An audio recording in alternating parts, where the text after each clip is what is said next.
Hey folks, thanks for joining me once again for yet another episode of SwillinGrog's Wonderful World of Beer. And yes, the world of beer is truly wonderful, but these times we're in, well, they're appalling. Anyhow, today we're doing a revisit of sorts. I first reviewed this beer, a good 11 years ago, back in 2012.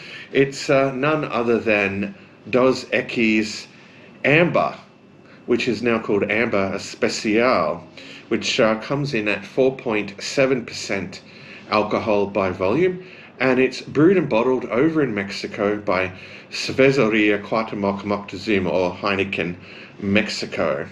So I got this 355ml bottle of Dos Equis Ambar Especial from the beer store down in Melbourne, or Ackland Cellars as they're also known. It's a brew that's become really scarce in Australia.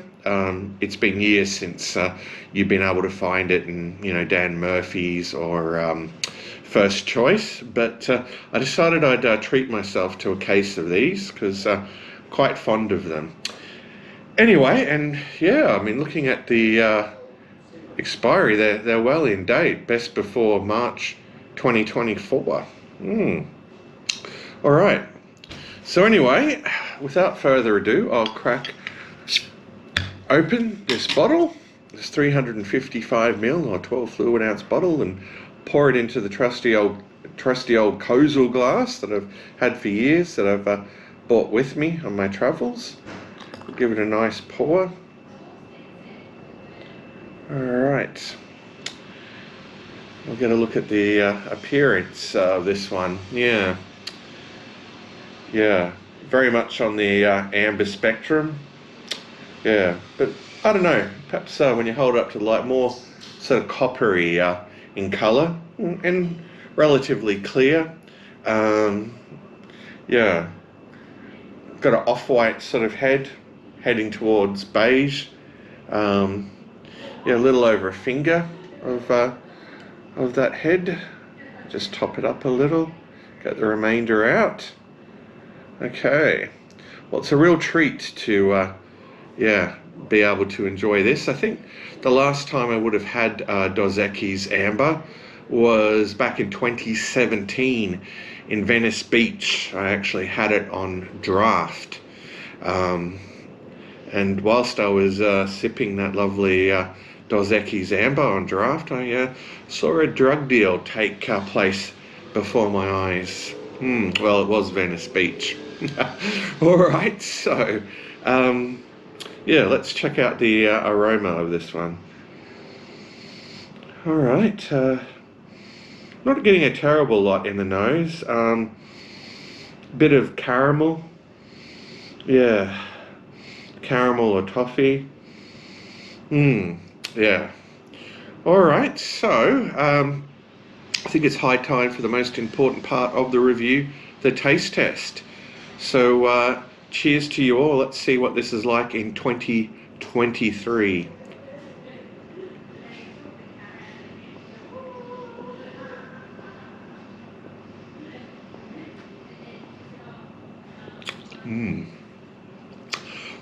All right, much like I remember it.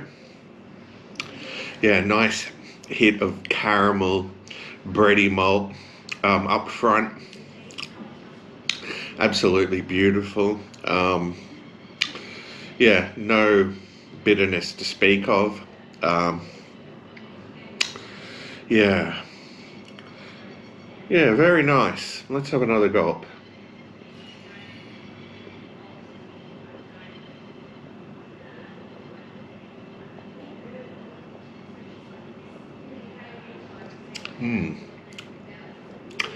All right, well, it's definitely holding that taste profile.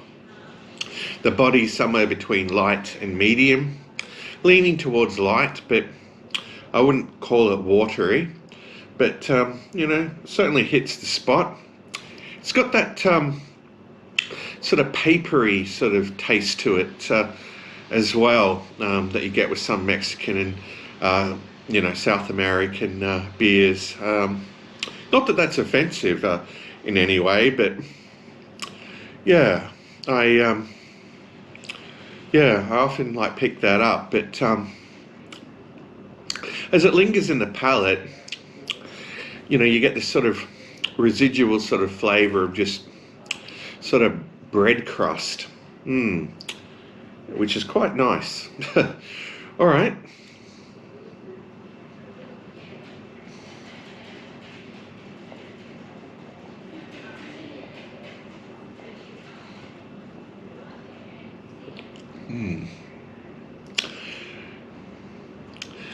Well,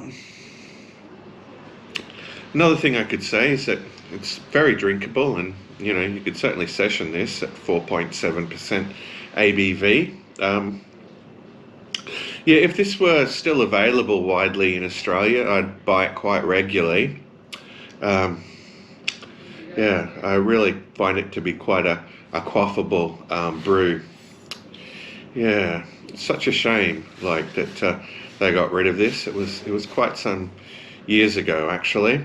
So I guess yeah, obviously one thing that lets it down in Australia is price point and availability. Um, Although when it was available at Dan Murphy's and First Choice, by Australian standards, the price wasn't too bad. Um, yeah, it was quite reasonable at times. You could get it for like around $40 a case, same as the Dos Equis Lager Especial, but I believe that's a lot more expensive now. Um, yeah, but anyway, these are appalling times that we're living in, folks. And look at that nice lacing it's leaving on the glass. I'm really going to be, yeah, savouring this case of Dos Equis Ambar Especial. That's for sure. Yeah, I think I'll be enjoying a few more of them tonight, as a matter of fact.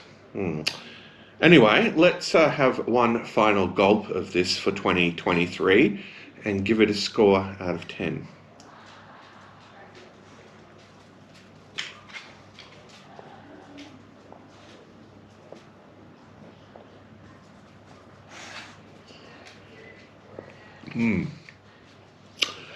Radio, well, yeah, back in 2012 I gave it an 8 out of 10. But look, in 2023 I'd give this a 9 out of 10. Yeah, I've really missed this beer, and yeah, it's a superb brew, and I'd highly recommend it. A very solid Mexican Vienna style lager. Radio, well, that's it from me. I'm just going to kick back and enjoy the rest of this, and I'll see you all in the next review. But until then, folks, fare thee well, all.